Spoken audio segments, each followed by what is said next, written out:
કેની પાસે બેહવું આ બધું શીખી લેજો. કોની હારે મિત્રતા કરવી, કોની હારે ધંધો કરવો, કોની હારે રહેવું, કોનું એઠું ખાવું. અમુકને એઠા માવાય ન ખાવા 3 દી સુધી સારો વિચાર ન આવે.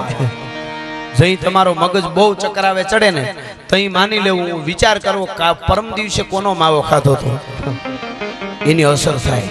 એની એક વાત કહીને પછી એક ગીત કહીને આપણે છૂટા પડશું. અને ગમતી વાત છે મહાભારતનું યુદ્ધ, ધર્મયુદ્ધ પણ કહેવાય એમને. મહાભારતનું આખું યુદ્ધ થયું આપ જાણો છો, પણ એ યુદ્ધ જ્યારે થવાનું હતું એ 1-2 દિવસની વાર હતી. અને દુર્યોધનને રાત્રે હક નો થયો, અહક ઉપડ્યો. અહક ઊભા કરે ને એને અહક ઉપડે. કોઈ પણ વસ્તુ ઊભી કરેલી હોય ને એ નડે. જો આ ગમે એવડું આપણે ત્યાં કોઈ ભૂકંપ કચ્છમાં આવ્યો તો અને પાછું બધી ભગવાન માતાજી કૃપા કરી કચ્છ અટાણે એવડો ઊભો થઈ ગયો, આ બધું થઈ ગયું. અમુક ખોટું ન પૂરી શકાય માણસની, પણ એ પરમાત્માની માયા છે, એમાં આપણી કાંઈ કામ નહીં. પણ ઊભું થઈ ગયું, આ બધું થઈ ગયું, બધાએ મદદ કરી, આ તે બધું થયું બરાબર. વાવાઝોડામાં કોઈનું ઘર પડી જાય તો ગામ ફાળો કરી દે, પણ જુગારમાં હારી ગયા હોય એના ફાળા હજી સુધી કોઈએ કર્યા નથી. કે બિચારો બહુ જાજુમાં હારી ગયો છે, થોડો ફાળો કરો, એને ગામ મુકાવે, બીજું કાંઈ કરે નહીં. એમાં આપણે ઊભા ન કરાય એટલે પરમાત્મા માતાજી આવે.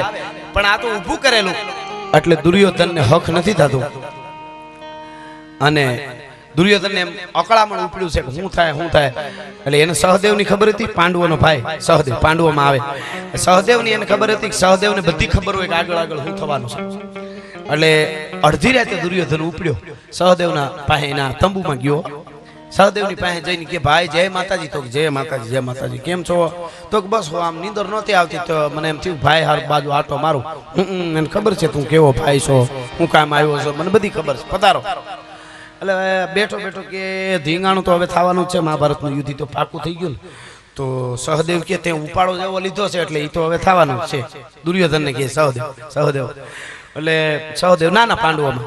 એટલે દુર્યોધને કીધું હે સહદેવભાઈ તમને તો આગળ બધું હુજી જતો. હા મને બધું દેખાયું, હા બહરાટો બોલવાનું છે, બધું મને આમ નજરે તરે છે, હું થવાનું છે ને કોના ગોટા વળી જવાના છે ને કોનું હું દઈ છે બધું મને દેખાય. તો કે હે સહદેવભાઈ આમાં બધા મરી જવાના જાદા નહીં. તો કે લગભગના હુપડા સાફ થઈ જવાના, તું જોઈજે ને લગભગનું પૂરું થઈ જવાનું છે.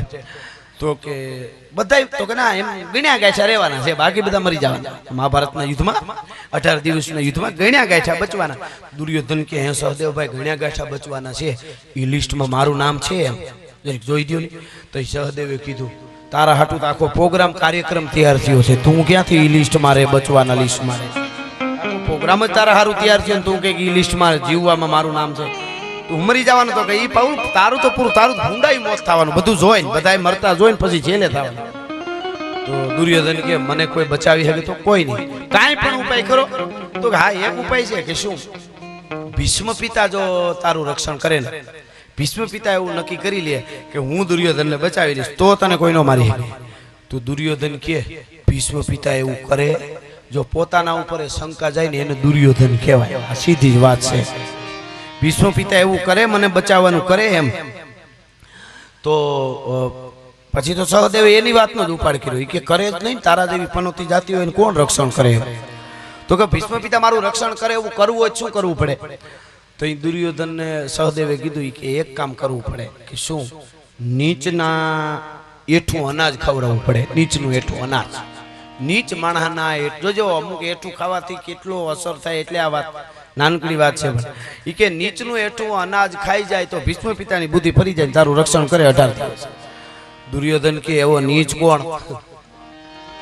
એને તો એમ દેખાતો ને આવો નીચ છે આપણે ક્યાંય આજુબાજુમાં એમ. કે એવો નીચ કોણ?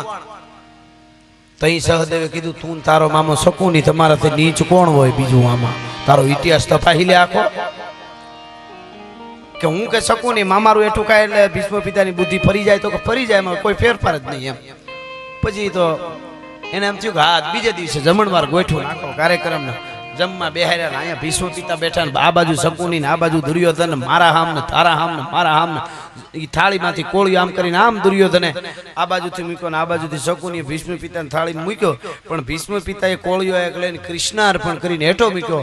એટલે બે હામ જોઈ લીધું કે હવે પૂરું થઈ ગયું, કૃષ્ણાર્પણ થઈ ગયો, હવે ભીષ્મ પિતાને કાંઈ ફેર ન પડે. કે તો હવે તો કાયદેસર હેઠો કરીને સીધો કૃષ્ણ અર્પણ થયા પછી આપણો એની થાળીમાં જાય તો મેળ પડે. ભીષ્મ પિતા ખાવા માંડે ધ્યાન ન રહ્યું, એમાં હેઠો કોળિયો કરીને દુર્યોધને મૂક્યો. આ બાજુથી એક શકુનીએ મૂકી દીધો. એ બે કોળિયા મોઢામાં ગયા દાદા ભીષ્મનો, ગંગા પુત્ર ભીષ્મ. દાદા ભીષ્મના આમ મોઢામાં કોળિયા ગયા ને ગળેથી ઉતર્યા, આમ કાતરા કર્યા મૂછું દાઢીના. ભીષ્મ પિતાએ જુઓ તો ખરા, અસર થાય એ વાત છે. આમ કાતરા કર્યા ભાઈ ભીષ્મ પિતાએ કીધું, હે ડાયરો મારું શું કહેવાનું છે? આજે 18 દિવસનું યુદ્ધ છે, એમાં બધાને હેરાન થવું એના કરતા દુર્યોધનને મારી પાસે ઊભો રાખજો ને કોની તાકાત છે દુર્યોધનનો રૂવાડો ખાંડું કરી કે હાલ લે. એ આયા દાદા ભીષ્મ એટલું બોલ્યા અને ન્યા કનૈયાને પીડા ઉપડી ભાઈ કૃષ્ણ ભગવાનને કે ભીષ્મ પિતા જો એનું રક્ષણ કરે તો કોઈ મારી ન શકે, એ વાત પાકી છે. પણ આ તો કૃષ્ણ છે, આ તો કાળિયો ઠાકર છે. એને ધવળાને આહવાન કર્યું, શક્તિને માને જે જગદંબાના સાનિધ્યમાં હું તમે બેઠા છે એ જગદંબાને આહવાન કર્યું શારદાને, હે ધવળા ધવા ધવળ કર ધવધો ધવળા કૃષ્ણા કુબિજા કચત્રી કમલા ચલા ચલા ચામુંડા ચપલા બિકટા બિકટ ભૂબાલા વિમલા શુભગા શિવા દયા શ્રી અંબા પરિયા પરંપરા પાલંબા, હે ધવળા. અને ઉતરી શારદાભાઈ ઘારા ગરદે, હા પ્રભુ હું હુકમ કરો. એટલે આવીને કીધું ભીષ્મ પિતાની બુદ્ધિ ફેરવી નાખો, નકર કે દુર્યોધનનું રક્ષણ કરશે. શારદાએ સાક્ષાત શારદાએ એમ કીધું કે કયો તો 18 અક્ષરની સેનાની આખી બુદ્ધિ ફેરવી નાખું. પણ ધરતી આકાશ જળ તેજ ને વાયુ એ 5 તત્વ જેના શુક્રને સ્પર્શ નથી કરી શક્યા, એ ભીષ્મ પિતાની બુદ્ધિ ફેરવી મારી તાકાત નથી. શારદાએ કહી દીધું 18 અક્ષરની સેનાની બુદ્ધિ ફેરવી નાખું. કૃષ્ણ ભગવાન હતો, એને શું કીધું બીજાની તો ફરે ને, તો કે હા તો એની સેનામાં છે એની ફેરવું. અને મેંડી શારદા પ્રવેશ કરવા બીજા એની સેનાના હતા મોટા મોટા યોદ્ધા એને. અને એમાં એક પછી એક શારદાએ પ્રવેશ કર્યો. હા શારદાએ પ્રવેશ કર્યો અને એક પછી એક મૂછું ને તાવ દઈને મીંડ્યા બોલવા. અમારું કહેવાનું શું છે? હું કહું છું કે હું ભીષ્મ પિતા 18 દી સુધી દુર્યોધનનું રક્ષણ કરે તો અમે હું કાંઈ દુર્યોધનની ખીચડી ખાવા આવ્યા છે હા આમ નામ લે. ભીષ્મ પિતાએ કીધું આ તમે નથી બોલતા, કાળિયો ઠાકર બોલે છે, બાકી આવું ન હોય કોઈ દિવસ. અમે કઈ ખીચડી ખાવા આવ્યા છીએ? એટલે ભીષ્મ પિતા કે કાંઈ વાંધો નહીં, એક કામ કરો. ભીષ્મ પિતા કે 10 દિવસ મારા, 8 દિવસ તમારા, 18 દિવસમાં. એટલે બધા મીંડા બાંટવા. તો બધા બાંટતા એમને વાત સારું થઈ ને તો દુર્યોધન કે 10 દી ભીષ્મ પિતાના, 8 દી તમારા બધાના. મેં હું બંગડીયું પહેર્યું છે એમ. તો કે તો શું કરીશું? તો અડધો દી મને આપો. 10 દી ભીષ્મ પિતા રક્ષણ કરે, 7.5 દી બીજા બધા જોધા રક્ષણ કરે. અને 18મો દિવસ અડધો છે એ દુર્યોધનનો. એ 18મો દિવસ દુર્યોધને પોતા ઉપર જ્યારે લીધો તો એ મરક કાળિયો ઠાકર ભગવાન કૃષ્ણ હવા મીંડો ને એટલું કીધું, અડધો દિવસ આપ્યો પણ ખાલી અડધી કલાક આપ્યો. જો ભૂકા નો કાઢી નાખો તો હું કાળિયો ઠાકર નો કહેવો, મને તો બસ થોડોક મોકો દઈ દે. પણ આખા વાત કરવાનું કારણ એક જ છે કે અનાજની કેટલી અસર થાય, એટલે કોની પાસે બેહવું, કોનું હેઠું ખાવું એ બહુ જોવું, કુળની પરંપરાને જાળવી. બાકી બના હે બેભાન વાકો ઘેન કી પ્યાલી ક્યા હે, અને ગૃહ કા કંગાલ વાકો હોલી યા દિવાલી ક્યા હે. मानवी में नहीं वो तो मर्द या मवाली क्या है, અને કાન કા બદેરા ઉસે શ્લોક યા તો ગાલી क्या है. કાનનું પૂરું થઈ ગયું અને તમે શ્લોક સંભળાવો, ગાયું બધું હરખું હોય. એટલે એવો જ્યારે વર્ગ છે. આટલો સમય થયો તો હજી બેઠા છો, સરસ રીતે ભજનોની એક ઠોર લગાડી સમરસિંહ બાપુ અને અલ્પાબેને ફરીવાર વચ્ચે વચ્ચે ઝીણી ઝીણી વાતોમાં થોડામાં જાજુ મોરારદાનભાઈ આપને કહેતા જાય. બાએ પણ સરસ ભજનો રજૂ કર્યા. 500 વર્ષ પહેલા રસિક બિહારી નામના એક ભૂદેવે, એક બ્રાહ્મણે એક કવિત લખ્યું છે. પણ મને એમ લાગે ઘણું બધું એમ 1-2 ભજનોમાં આવે એટલું એક કવિતમાં, ચારણી સાહિત્યના કવિતમાં, કે ઝંડાઓ નિશાન કે નિશાન તે જાને કો જાને હે ને કો દ્વાર દુદુ ભી બજાનતે. એ દુનિયાના માણસો, હું કે તમે તમારા કે મારા નામના ઝંડા ગામો ગામ ફરકાવી બહુ મોટા કંપનીના માલિક થઈ જાય અને ગામો ગામ ઝંડા ખોડી આવી કે હા હું બહુ મોટો માણસ છે, એની આ નિશાની છે, એટલા પૈસા આખા ભારતમાં ઝંડા ફરકાવે. ઝંડાઓ નિશાન કે નિશાન તે જાને કહો. અને પછી ઈ માણસ ગુજરી જાય, મરી જાય, એટલે બીજે દી ઝંડા ઉતરી જાય, ખબર પડે પનોતી ગઈ લાગે, ઝંડો નથી દેખાતો. આટલી જ વાર લાગે. झंडाओ निशान के निशान ते जाने को जाने है न को द्वार दूधू भी बजान ते मारा તમારા નામના ઢોલ વગાડી આખા ભારતમાં ગામો ગામ એટલા રૂપિયા હોય ખવારતા એટલે ગામો ગામ એક ઢોલી ઢોલ વગાડે કે કાં તો ફલાણો ભાઈ બહુ રૂપિયા વાળો છે એટલે દુનિયા ભૂલી ન જાય વયો જાય એટલે ઢોલ બંધ થાય ખબર પડે કે ભાઈ ગયો લાગે જોજો એક જ કવિતામાં કેટલું ચારણી સાહિત્યમાં झंडाओ निशान के निशान तेन जाने को जाने है न को दार दूधू भी बजान तेन ऊंचे महलान के उठान तेन जाने को मोटा मोटा महल बनावी અને મારા તમારા નામની તકતી લગાડી દે દુનિયા મને યાદ રાખજો વયા જાય એટલે તકતી ફરી જાય મહેલ ઊભો હોય ऊंचा महलान के उठान तेन जाने है न को द्वार दूधू भी बजान ते जाने है न को मत गज के बंधान ते જાજા બધા ઘોડાના હાથીઓ આપણા આંગણામાં બાંધી દે હટાણે આપણે ગાડીઓ બાંધી દે ગાડીઓ રાખી લઈ ઓડીન હમર ને ભમર ને ફમર ને જેટલી આવતી હોય એટલી આ બધી ગાડીઓ આપણા આંગણામાં હિસુટેર બધું હોય પણ વયા જાય એટલે છોકરાના નામે ચડી જાય તરત જ ત્યાં ફૂગી જાય કે નામ બદલો કરો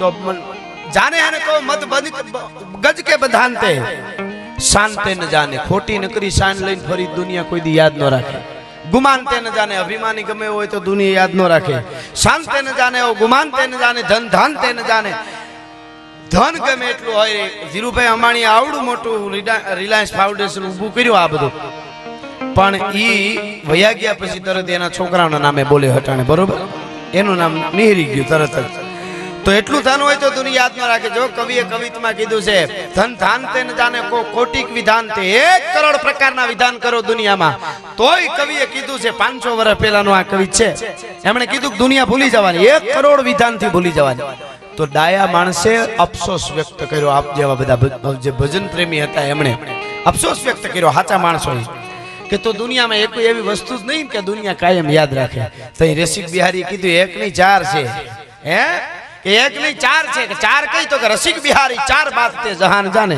વિદ્યા એક તો તમારી પાસે વિદ્યા હોય કવિ હોય ઈશ્વરદાસજીને દુનિયા ભૂલે નહીં નરહરદાસજીને દુનિયા ભૂલે નહીં નારાયણ સ્વામીને દુનિયા ભૂલે નહીં એમ કેટલા કે નરસિંહ મહેતાને ભૂલે નહીં ગંગા સતીને ભૂલે નહીં તુલસીદાસજીને ભૂલે નહીં આ બધાય નામ લઈ તો આખું કઈ પાર ન આવે દરિયો છે પણ ટૂંકમાં વિદ્યા હરિ ધ્યાન જેણે ભજન કર્યું છે એની દુનિયા કોઈ દી ભૂલવાની નથી તમે નક્કી કરી લેજો કોઈ દી દુનિયા ભૂલે વિદ્યા હરિ ધ્યાન તે કૃપાન તે જેણે બીજાના માટે લોહી રેડ્યા છે દેશ માટે ધર્મ માટે બેન દીકરીની ઇજ્જત માટે ગાયો માટે માથા દીધા એને દુનિયા કોઈ દી ભૂલવાની નથી વિદ્યા હરિ ધ્યાન તે કૃપાન એટલે તરવાર કૃપાન તે સુદાન તે એક જેણે દાન કર્યું છે એને દુનિયા કોઈ દી ભૂલવાની નથી નક્કી કરી લેજો હવારના પોરમાં કેટલાય દાતાઓ થયા છે કેટલાય દાન કરે છે પણ હવારનો પોર ઈ કર્ણનો પોર કેવો પડે કારણ કર્ણ રાજાને ઈ વખતે જ્યારે ઋષિઓને યજ્ઞ કરવો હતો ને યજ્ઞ બરાબર સોમાહાનો વખત અને યજ્ઞને આરંભો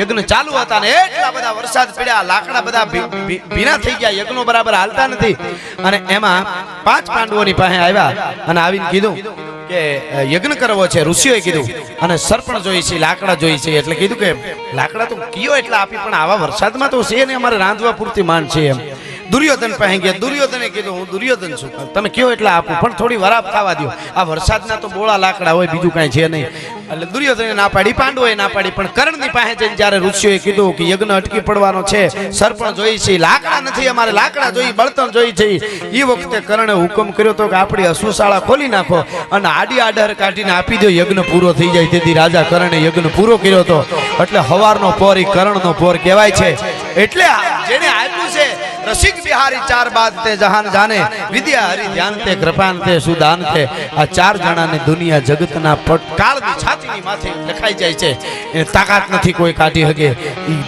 વાતું રહે વીર આયા ભલા તણિયું ભાણના હે પડશે શરીર પણ પ્રસિદ્ધિના ઘટ કોઈ દી પડશે નહીં બાકી કેટલાય વયા ગયા લાખા ફૂલાણી કચ્છની ધરતી મને યાદ આવે છે એક દોહો એક આવી બધું ભજનોને એક માહોલ આખો એવો છે એટલે આવું બધું એ ન કરતો ક્યાં હવે અમારે કેવું હાવ તમે જાવા દિયો લેલાડી લેલે કરે અને ગાયું પોતાનું ગાય એવું બીજાથી ન બોલાય કુળવંતાથી કાનિયા હવે એને કઈ ખબર નથી એના માટે રામ રામ તો રીંગણા ન્યા જઈને શું વાતો કરવી પણ લાખા ફૂલાણી જ્યારે સિંધુ નદીમાં સરસ એક વાત છે સિંધુ નદીને કાંઠે જ્યારે ગયા લાખા ફૂલાણી અને એમણે એ વખતે એમને કીધું કે મારા જેવો કોઈ રસિક મારા જેવો કોઈ આમ દાતાર ને રસિક એવો કોઈ માણસ છે કોઈ નદીને કીધું હે નદી એવો કોઈ માણસ ખરો મારા જેવો રસિક? એ કેમ રસિક? લાખા ફૂલાણી કવિતાઓના ભજનના એ તો બધા રસિક હતા જ, પણ પોતે વતન પ્રેમી એટલા હતા ને પ્રકૃતિને નિહાળ્યા કરે કે ભગવાનની કેવી રચના છે, કુદરતનું કીર્તાર હર્યું આવે ને હામળા જેમ પાલરૂપા પાલીએ કીધું એમ બધું નિરખા કરે.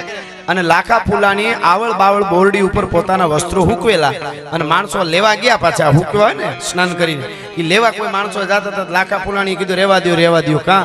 તો કે ઝાડવા છે આ બધા અમારા કચ્છના, એમ કહે કે લાખો ફૂલાણી પેલા વસ્ત્ર આપે ને પછી પાછા લઈ લે. એ આવળ બાવળ બોરડી માથેથી ઝાડવા પાછા ન લેવાય. આવળ બાવળ બોરડી ખાખર ખીજડીયા લાખે વન ઓઢાડિયા પીળી ફાંભરિયા, એવો રસિક માણસ હતો. એટલે એને નદીને પૂછ્યું કે મારા જેવો કોઈ રસિક કોઈ દી થયો છે આ ધરતી માથે? એમ સીધું નદીએ કીધું કે લાખા જેડા લખ ગયા ને ઉનડ જેડા અઠ હેમે હેડાવ હલગીયો. તારા જેવા તો લાખ વયા ગયા, ઉનડ જેવા 8 વયા ગયા. અને એક હેમું હેડાવ એક હેમું કરી અને વણજારો હતો. અને નદી કે છે લાખા ફૂલાણી એ વણજારો એવો હતો, એની પોઠુમાં હીરા મોતી માણેક હાલતા એવી એની પોઠું, અને બરાબર ગધેડા ઉપર પોઠું લાદેલી હોય અને એ હાલ્યા જતા હતા અને ફાટું માથે બાંધેલી હોય હીરા મોતી ને હાથા હીરાની હો. અને એમાં સિંધુ નદી કે મારામાંથી પાર કરીને જતા હતા, એ પોઠું બધી જાતી હતી. એમાં ક્યાંક ખાંપો ભરાણો, આમ એ ખાંપો ભરાણો એટલે ઓલા હીરાનો દડેરો સીધો પાણીમાં થયો, નદીમાં દડેરો થયો. તો નદીમાં દડેરો થયો ને એટલે માછલીઓ રંગબેરંગી માછલીઓ પાણીમાં તરતી હતી, રમતી હતી. એ માછલીઓ હીરાને આમ ઝબકતા હીરા જોયા ને એટલે માછલીઓ એવી રીતે રમવા માંડી, કુંડાળા મારવા માંડી.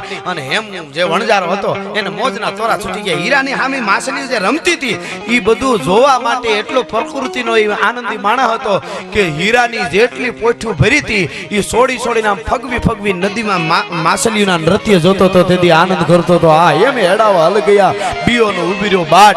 આવા વયા ગયા છે કે માછલીઓ રમે જોવા હારું હીરાની પોઠું વેરી દીધી, પણ એને એક દી વયું જવું પડ્યું. પછી ખોળી નહીં જડે ખાખ અને જગ્યામાં જંગલ ઉગશે. એટલે આ ભજનની વાતો છે, એટલે આ ધરાની વાતો છે.